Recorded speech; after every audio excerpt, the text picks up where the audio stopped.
So we'll polish the design of this component a little bit, and then we'll go ahead and plug in the data that's going to drive this component. So let's go ahead and check out the sketch file first. And I can see here that I want a slightly different green color than we currently have.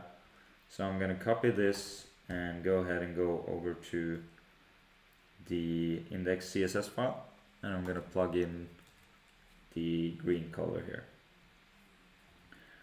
And that's a nicer green color.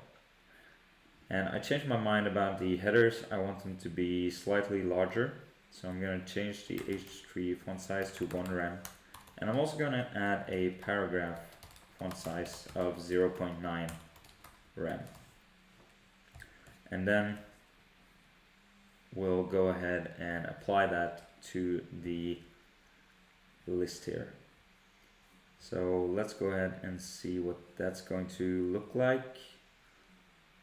If we go ahead and go back to our dividend list module CSS, we can grab the list item and say var font size var paragraph font size,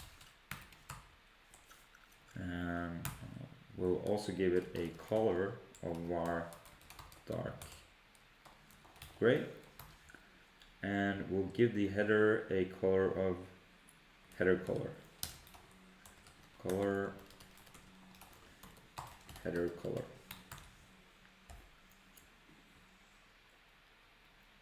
Alright, so let's go ahead and go to our index CSS file, and we'll give the paragraph font size to be 0.95 rems. Alright, and we'll go to our trends in our dividend list module, and the trend container, we're going to give the trend container a font size of var paragraph font size. Alright, and then we'll do the same thing for the ranking container.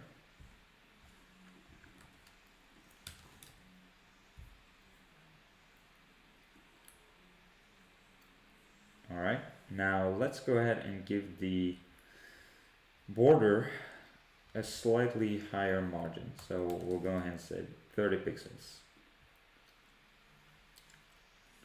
Alright, maybe 25 is good enough. And then I want to increase the size of this container here a little bit, and I want to increase the margin of the ranking as well.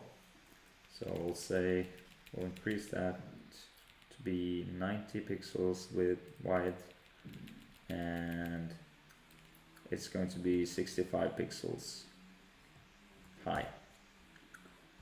So let's go and find the ranking, and then the ranking container will add a margin top of 15 pixels, or maybe we'll increase that to 30.